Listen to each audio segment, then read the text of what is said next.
For 3 centuries, the Viridian Combine had spread across the Orion Arm like a plague of locusts. Their biomechanical vessels, living ships that were part machine, part organism, had conquered 17 sentient species across 36 star systems. The Combine didn't negotiate. They didn't accept surrender. They arrived, they conquered, and they subjugated. Commander Lasker stood on the command deck of the Eternal Dominion, the flagship of the Viridian Armada. His exoskeleton glinted under the ship's ambient lighting, the neural connections between his body and his battle armor pulsing with data. Status report on System J-713, he demanded, his voice a metallic rasp through his breath filter. Lieutenant Vexra, her skin a pale green beneath translucent scales, manipulated the holographic interface before her. The Tellurians on the fourth planet continue to resist, Commander. Their orbital defenses have been reduced by 87%, and the ground resistance. Still fighting, but their major cities have fallen. We estimate complete subjugation within 6 planetary rotations. Lasker's mandibles clicked in satisfaction. The Tellurians were resourceful, but ultimately they were like all the others, defenseless against Viridian supremacy. Their quadrupedal physiology and crystalline technology had posed interesting challenges, but nothing the Combine couldn't overcome. Prepare the neural harvesters, Lasker ordered. I want their consciousness matrices integrated into our ship network by the end of their solar cycle. Across the chamber, Navigator Prell's eyes widened. Commander, anomalous readings from the system boundary. Elaborate. Spatial distortion consistent with a jump signature, but the energy output is unprecedented. Prell's voice wavered. It's massive. The main display shimmered and resolved to show a tear in space itself. From this wound in reality emerged a vessel of impossible proportions. Unlike the organic, flowing lines of Viridian ships, this craft was angular, geometric, a mountain of metal and energy forged into a coherent shape. Its hull was midnight black with crimson accents running along strategic points. Weapon ports dotted its surface like stars in a deadly constellation. Classification, Lasker demanded, feeling, for the first time in decades, an unfamiliar sensation crawling along his spine. Something primitive, something ancestral. Fear. Unknown, Vexra replied, her fingers flying across interfaces. No match in our databases. Hull composition is strange. It appears to be absorbing our scanning beams. A communication request pinged on their network. Without waiting for Lasker's command, the ship's intelligence routed it to the main display. The being that appeared was bipedal, with hairless skin except for a patch on top of its head. Its eyes were fixed forward, lacking the compound structure of evolved species. It wore a dark uniform with insignia that meant nothing to the Viridians. This is Admiral Thorn of the Terran Alliance vessel Retribution, the creature said in perfectly translated Viridian speech. You are engaging in hostilities against a protected species. Withdraw immediately or face consequences. Lasker's mandibles clicked rapidly in what his species recognized as laughter. We are the Viridian Combine. We do not withdraw. The human's expression didn't change. Then you have made your choice. The transmission ended. Prepare all weapons, Lasker commanded. Let's show these humans what happens to those who challenge the Combine. Around him, his crew mobilized for battle, unaware they were about to face something the galaxy had never seen before, humanity's wrath. The human battleship Retribution hung in space like a celestial judgment. Its size dwarfed the Viridian flagship by a factor of 4, but size alone didn't account for the unease spreading through the combined fleet. Energy signatures are unlike anything in our records, reported Tactical Officer Kix, their sensory tendrils writhing with agitation. Their weapons systems appear to be dormant, yet active. Nonsensical, Lasker snapped. Launch interceptors. Standard swarm pattern. 3 dozen Viridian assault craft detached from their carrier vessels. They were bioengineered marvels, part machine, part living tissue, capable of adapting to enemy tactics in real time. No species had ever developed countermeasures fast enough to overcome them. Admiral Drayson Thorne watched the approaching swarm from the Retribution's command center. Unlike the chaotic, almost organic arrangement of the Viridian Bridge, the human command structure was methodical, ordered. Officers sat at stations arranged in concentric circles around a central holographic display where the enemy vessels appeared as red indicators against the black void. Interesting approach, Thorne remarked, his weathered face impassive. Lieutenant Korik, analysis? Weapons Officer Korik, a woman with cybernetic enhancements visible around her temples, studied her displays. Biological components, Admiral. They're not just piloting those ships, they're partially integrated with them. Recommendations? Pulse defense grid, she replied without hesitation. Disrupt their neural connections without destroying the craft. We might learn something. Thor nodded once. Proceed. Aboard the Eternal Dominion, Lasker watched with growing concern as the interceptors closed on the human vessel. The expected evasive maneuvers never came. The massive ships simply waited. They're not deploying countermeasures, Vexra observed, confusion evident in her tone. Perhaps they have none, Lasker replied, mandibles clicking in anticipation. Or perhaps they've accepted their. His words died as the human battleship suddenly illuminated with a web of blue energy. The pulse that emanated from it was invisible to the naked eye, but devastating in effect. Every interceptor simultaneously lost control, their pilots screaming over the communication channels before falling silent. The craft continued on inertial trajectories, now lifeless hulks. What happened? Lasker demanded. The pilots. Their neural connections were severed, Prell reported, horror evident in his voice. The ships are intact, but the biological components are brain-dead. Before Lasker could process this, the main display activated again. Admiral Thorne's face appeared, still as impassive as before. That was a warning shot, the human stated. Your biological technology makes you vulnerable to our neural disruption fields. The next pulse will be directed at your capital ships. A pause. I repeat, withdraw from this system. Lasker felt rage build within him. 3 centuries of conquest would not end here. Against these primitives. All vessels, he commanded, full tactical deployment. Overwhelm them with numbers and firepower. As the Viridian fleet moved to engage, Commander Lasker failed to notice the subtle change in the human admiral's expression. It wasn't fear. It wasn't concern. It was anticipation. The Viridian warships surged forward in attack formation, their hull-mounted plasma cannons charging to lethal capacity. 200 vessels against 1. To any observer, the outcome should have been foregone. They're arrogant, observed First Officer Elias Morrow from his station on the Retribution's bridge. 3 centuries of unopposed conquest will do that. Admiral Thorne nodded.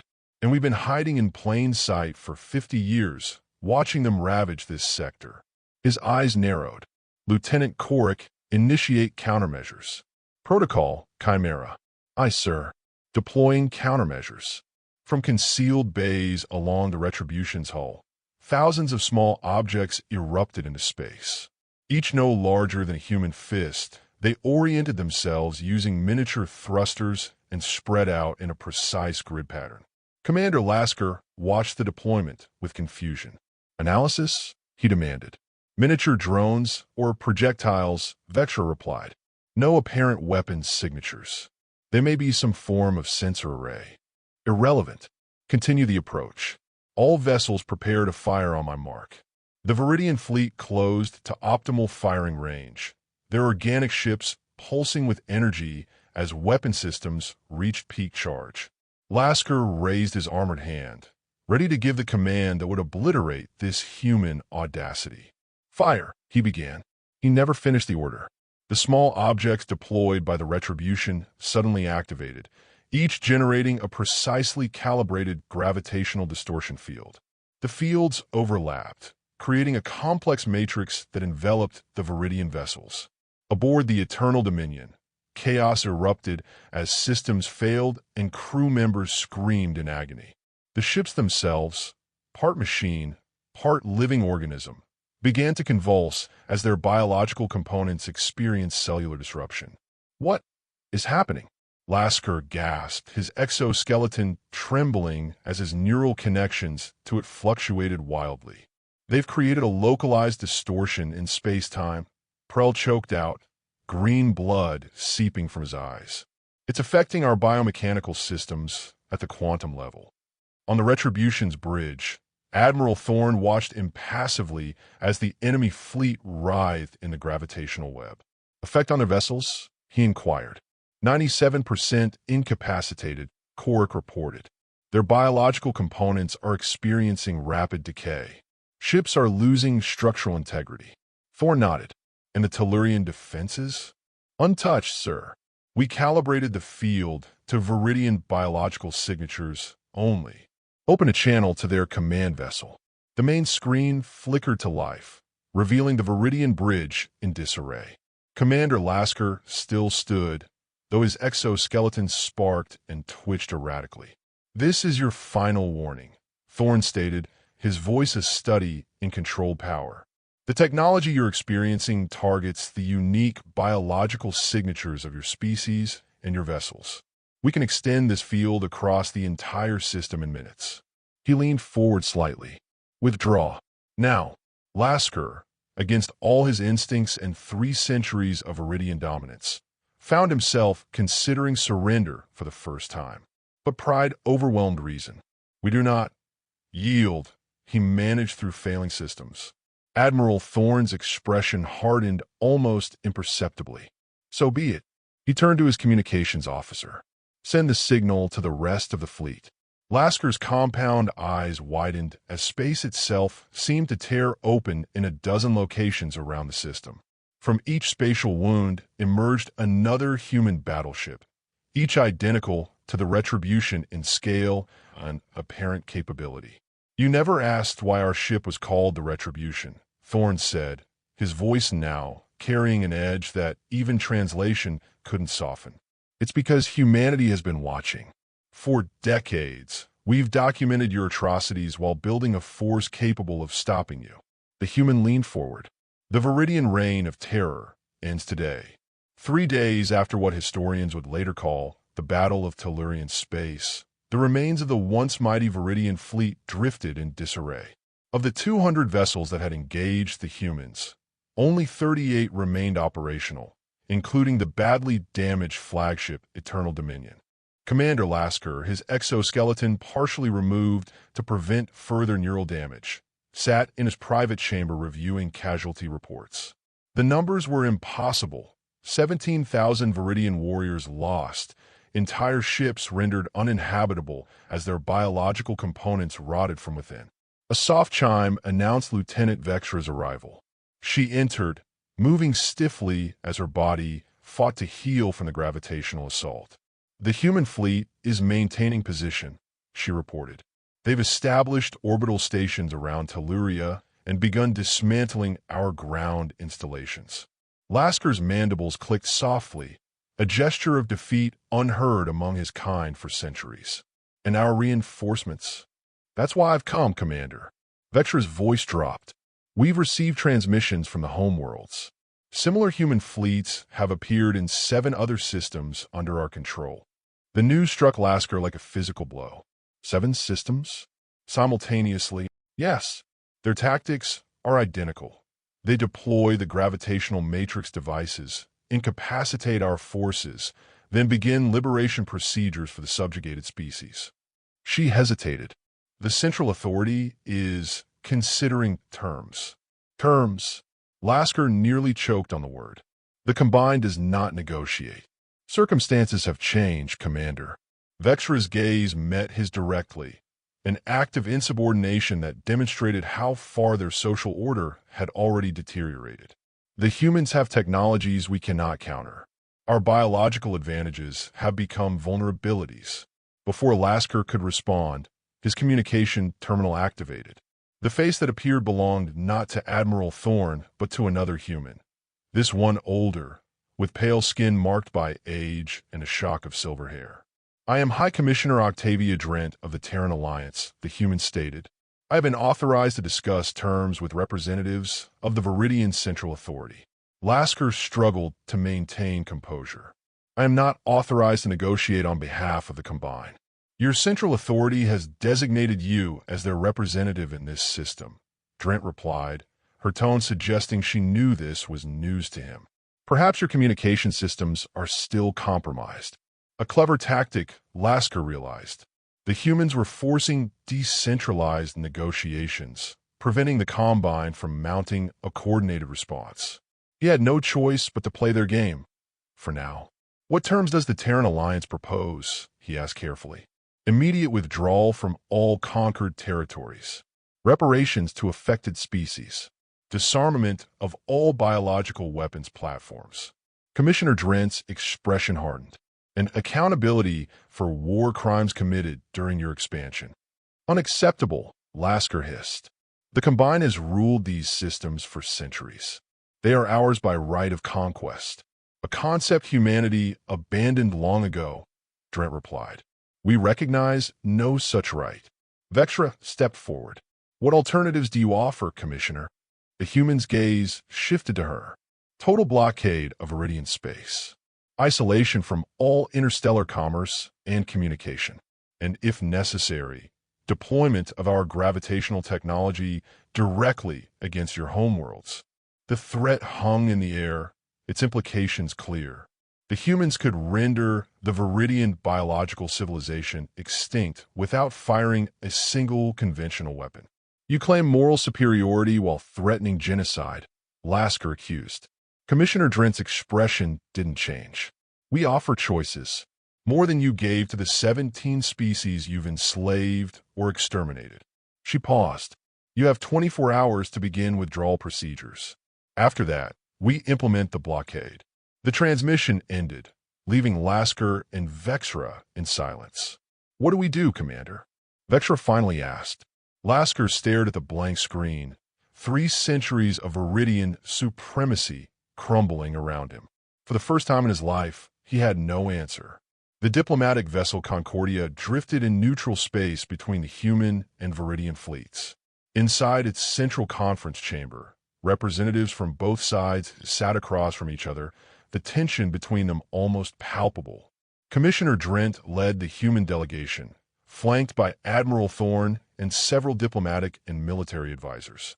Across the table, Commander Lasker represented the Viridian Combine, accompanied by Vexra and 2 members of the Central Authority who had arrived through heavily guarded corridors of safe passage.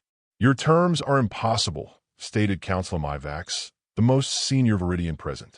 His carapace bore the ceremonial etchings of 100 conquered worlds. Complete withdrawal would collapse our economy and social structure. Then build new ones, Drent replied evenly, as the species you've subjugated must now do. Admiral Thorne leaned forward. Let's be clear. This isn't negotiation about whether you'll withdraw. It's a discussion about how and when. Lasker's mandibles clicked in frustration. 5 days had passed since the initial confrontation, and reports from across Viridian space painted a grim picture. The humans had established blockades in every conquered system, their strange technology rendering Viridian biological weapons useless. How did you develop countermeasures so precisely calibrated to our biology? He asked suddenly. Our existence was unknown to your kind until recently. A slight smile crossed Thorne's face. Was it? Commissioner Drent nodded to one of her advisors, who activated a holographic display. It showed historical footage, Viridian ships attacking colonies, deploying neural harvesters, subjugating populations. We've been observing you for 50 years, Drent explained. Since your forces first appeared at the edges of what we consider protected space. Protected? Councilor Myvax interrupted. You claim no territories in these regions. Not our territories, Thorne clarified. Protected species. Developing civilizations we've been monitoring and occasionally guiding. The revelation stunned the Viridians. Their entire expansion had been predicated on the absence of any superior force in the region. Why wait? Vexra asked. If you had this capability, why allow us to continue for decades? We needed to understand you completely, Drent answered. Your biology, your technology, your methods. And we needed to build a response that wouldn't require your extinction. A curious moral distinction, Lasker noted bitterly. You threaten our civilization while claiming benevolence. The distinction, Thorne replied, is choice. We're giving you one. That's more than you've ever offered others. The discussion continued for hours, moving from principles to practicalities. Gradually, the Viridian representatives came to understand the true extent of their situation. Human vessels had appeared in every conquered system simultaneously, a coordinated operation spanning 36 star systems. Their technological advantage was overwhelming, their intelligence comprehensive. As the meeting concluded, Commissioner Drent presented a formal document, the Tellurian Accords, as they would come to be known. These terms are final, she stated. Phased withdrawal over 5 years. Reparations administered through a multi-species council. Restricted development of biological weapons technology. Counselor Myvax's compound eyes darkened. And if we refuse? Admiral Thorne answered, his voice devoid of threat, yet somehow more intimidating for it. Then you've chosen isolation until your civilization develops beyond conquest. We'll ensure you harm no one else, even if that takes centuries. Lasker looked at the document, then at his fellow Viridians. 300 years of history weighed against an uncertain future. We require time to consult with the central authority, he finally said. Commissioner Drent nodded. 72 hours. Not a moment more. As the Viridians departed, Thorne turned to Drent. They'll sign. They have no choice. Everyone has a choice, Admiral, she replied quietly. That's what makes us different from them. The ceremony took place aboard the Retribution, now orbiting Telluria. Representatives from all 17 formerly subjugated species gathered in the battleship's vast diplomatic hall, watching as Viridian Counselor Myvax applied his genetic signature to the Tellurian Accords. Commander Lasker stood nearby, his posture rigid. 6 weeks had passed since the humans had shattered 3 centuries of Viridian dominance. The Central Authority had debated, threatened, and finally, faced with the reality of human technological superiority, capitulated. With this agreement, Commissioner Drent announced to the assembled delegates, the Viridian Combine formally renounces all claims to conquered territories and commits to the Restoration Fund for Affected Worlds. A murmur passed through the gathering, relief, vindication, and lingering suspicion. The Tellurians, quadrupedal beings with crystalline growths along their spinal ridges, watched the proceedings with particular intensity. Their world had nearly become the latest Viridian conquest. After the formal proceedings concluded, Lasker found himself approached by Admiral Thorne in a quiet corner of the chamber. Your cooperation has been noted, Commander, the human said.